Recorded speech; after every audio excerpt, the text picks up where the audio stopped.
¿Estás ahí? ¿Estás a bordo de AM550? ¿Estás a bordo de 24/7 Noticias? ¿Salimos? Viaje al puerto de la noche. El pasaje que nos merecemos a esta hora. En esta noche, en esta vida. Subite que nos espera lo mejor. Viaje al puerto de la noche.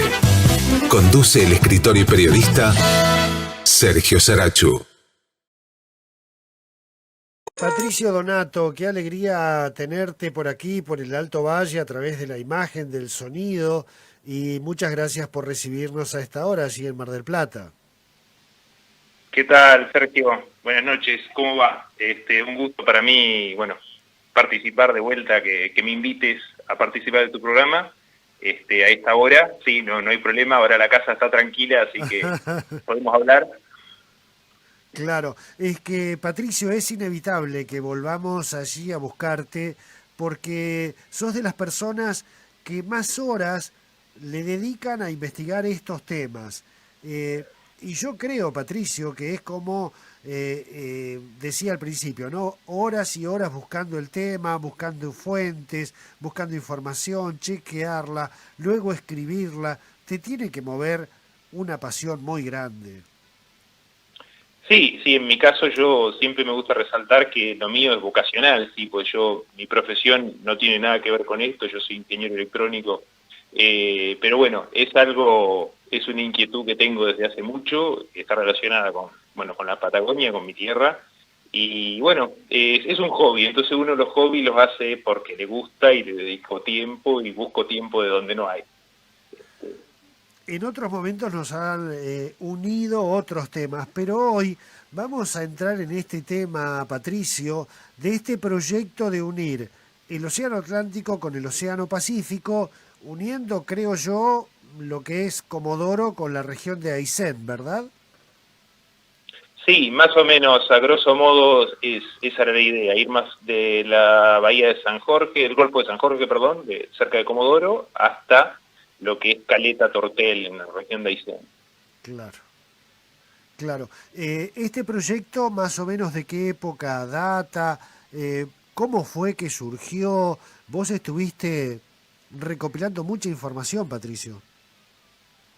Sí, bueno, como de costumbre, a veces este tipo de historias tan curiosas las hallo de casualidad. Mientras busco otra cosa, encontré un pequeño recorte en un diario francés de los años 20, muy pequeño, era una columnita muy corta, y bueno, a partir de ahí empecé a tirar del ovillo y a buscar, y bueno, empezó a desenterrarse un poco este proyecto.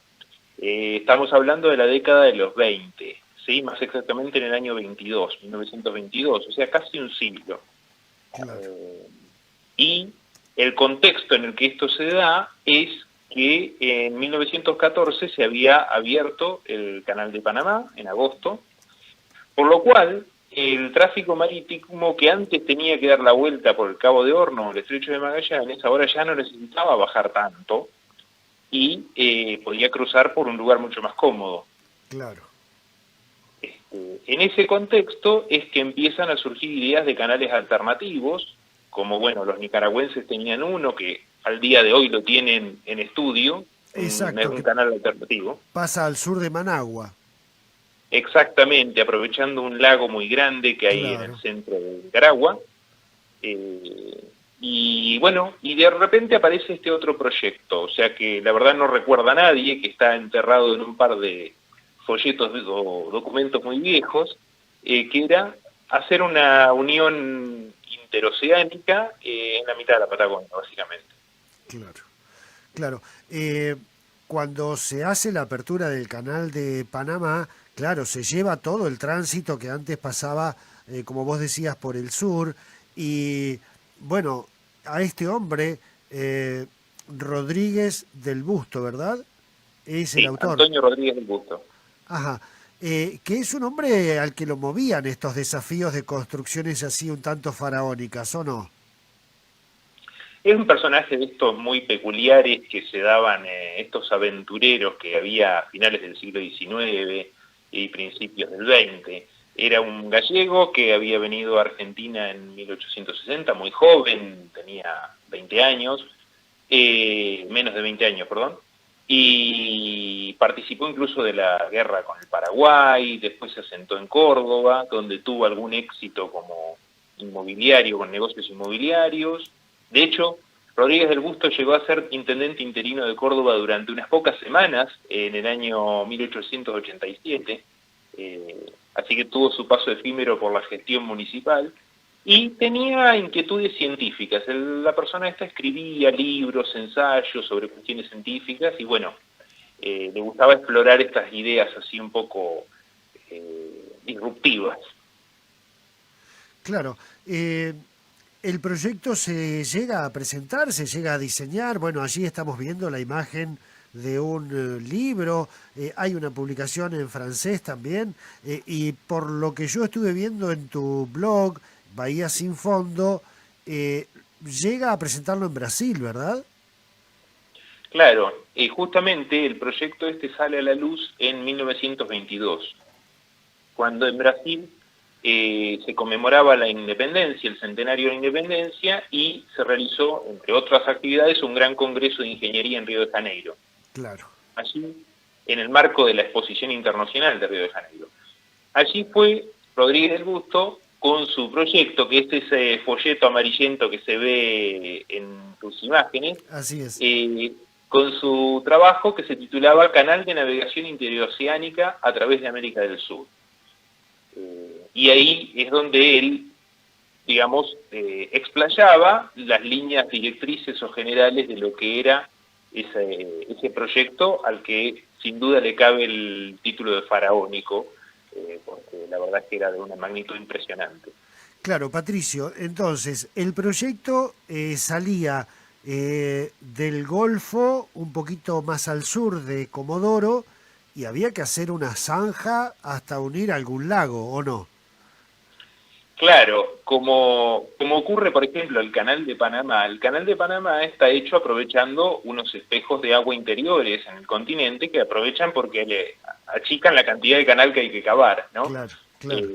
Y además es una abertura en el medio de la cordillera. Acá en la Patagonia, lo más al norte que se podía aprovechar era el lago Buenos Aires. Lago Buenos Aires, General Carrera, recordemos que es un lago binacional, tiene dos nombres. Es un gran espejo de agua, uno de los más grandes de América, y era como una brecha para pasar la cordillera de lado a lado, que había que aprovecharla. La cuestión es que había dos grandes desafíos, en realidad hay muchos desafíos, pero había dos grandes desafíos. Para el lado, digamos, de Chile hacia el Pacífico, el trayecto en kilómetros para llegar al océano era más o menos razonable, pero para el lado de Argentina había que recorrer casi 300 kilómetros o 250 kilómetros de meseta. Que si bien no tiene grandes desniveles, había que cavarla, porque encima no había o no hay cauces de río suficientemente anchos como para aprovecharlo para llevar barco por ahí. Claro, claro. Claro, y bueno, y después, para superar esos desniveles, la obra de ingeniería que se hizo en el Canal de Panamá, hacerla más o menos similar también acá en la Patagonia. Claro, similar, pero a lo grande, muy a lo grande. O sea, como yo digo en el artículo, sin desmerecer, este proyecto hacía parecer al Canal de Panamá como un simple arroyito, porque Exactamente. era muy grande.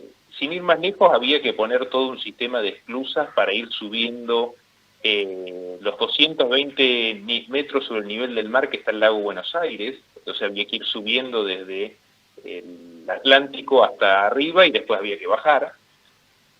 Y del lado de Chile había un cauce, que es el que Rodríguez del Busto decía que se podía usar, que es el río Baker, pero el río Baker es básicamente una pesadilla para la navegación, porque es un río muy caudaloso, lleno de rápidos, lleno de muchas angosturas, desniveles muy fuertes, por lo cual había que, en gran parte, reencauzar ese río. ¿Sí? Claro. Para darte una idea, según estudios del Ministerio de Agricultura de Chile, dicen que solamente el 42% del río Baker es navegable, con lo cual significaba que más de la mitad del río había que reencauzarlo completamente. Así que ahí tenemos ya un trabajo faraónico. Y al lado de la meseta patagónica argentina, peor todavía. Claro. Yo creo que también vi en el artículo que publicaste en el blog, que digamos, Patricio, es un resumen de un artículo que publicaste en la revista Todo es Historia sobre este tema. Allí en el blog vos ponías una foto de otro proyecto también, pero en provincia de Buenos Aires, ¿no? Sí, puse como ejemplo, a principios del siglo XX, yo decía, en ese momento se creía que todo era posible, se estaba inaugurando el canal de Suez, el canal de Panamá, entonces como que se creía que la ingeniería podía llevarse por delante todo. Y acá en Argentina hubo otros proyectos de canalización que estaban pensados para crear como autovías navegables para llevar la producción de toda la zona agrícola, ganadera más fuerte del centro del país. Entonces, para ejemplificar un poco la magnitud de las obras, puse ahí una foto extraída de un artículo del diario La Nación, que es un proyecto de Canal del Norte, se llamaba, en 1906, que pretendía unir la laguna de Mar Chiquita en Junín, en provincia de Buenos Aires, con el río Paraná, unos 300 kilómetros, pero por llanura. O sea, como para hacer una comparación, es mucho 300 kilómetros, pero es una llanura, es plano. Claro, claro. Y de Sí, hecho, sí, sí. se llegó a acabar de ese canal, se llegó a hacer más de la mitad del recorrido. Dentro de todo, la geografía lo hacía viable. No, nunca se terminó igual, pero en el caso patagónico era más complicado, porque tenemos que remontar una escalera, la meseta es una escalera que tenemos que ir remontando para llegar hasta el lago Buenos Aires. Y después del otro lado tenemos que bajar por un tobogán brutal, que es el río Baker, que era casi, o sea, inmanejable. Claro. Patricio, y esta presentación de este proyecto en este Congreso de Ingeniería en Brasil, eh, sin contar si se llevaba a la práctica o no el proyecto, desde el punto de vista del análisis de la ingeniería, ¿cómo le fue en Brasil a este hombre?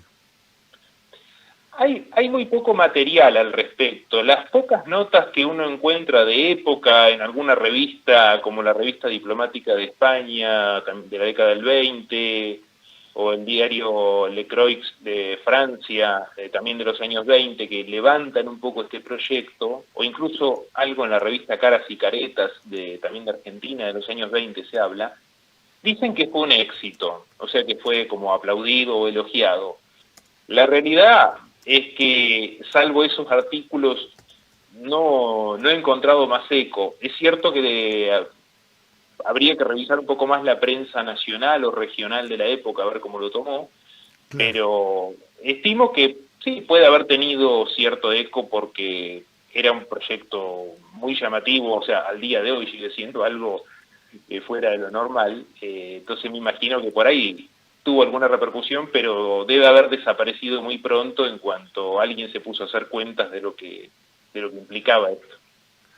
Patricio Donato está en Mar del Plata, estamos hablando con él en este momento. Patricio, para vos que tenés esta pasión de buscar y rebuscar estas cuestiones de la Patagonia, el nuestro es un territorio lleno de mitos, de leyenda y también de estos proyectos, ¿no?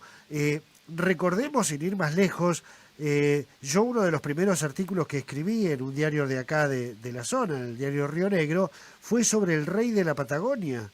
Tuvimos en una época un francés que se autoproclamó rey, pero no solamente eso, Patricio, hizo moneda, hizo constitución. La nuestra es una tierra de proyectos de este tipo. Sí, es una tierra de leyendas ya desde la época que pasó Magallanes. Yo creo que ya en esa época quedó esa impronta de tierra mística, de cosa inexplorada, infinita, la ciudad de los Césares, el rey de la Patagonia, salen un montón, el plesiosaurio de Esquel, el Milodón, todas esas historias, monstruos fantásticos, la verdad que sí, es una tierra, al día de hoy todavía sigue teniendo ese espíritu un poco de leyenda y de aventura. Así es. Así que bueno, es un territorio muy fértil para gente como vos. Y Sí, sí, la verdad es que se encuentran muchas curiosidades y a veces me da pena no tener más tiempo para poder escribir y compartir un poco más. Pero bueno, siempre tengo historias ahí en carpeta que en la medida que tengo tiempo las voy sacando y compartiendo. Bueno, y en la medida que la vayas sacando y compartiendo, vamos a tener alguna charla por aquí, porque como te decía al principio, Patricio, nos encanta ir conociendo estas cosas de nuestra Patagonia, saber lo que ha pasado, nos permite saber de dónde venimos y también hacia dónde vamos. No sé si quedó algún otro detalle de esta investigación sobre este proyecto de canal interoceánico.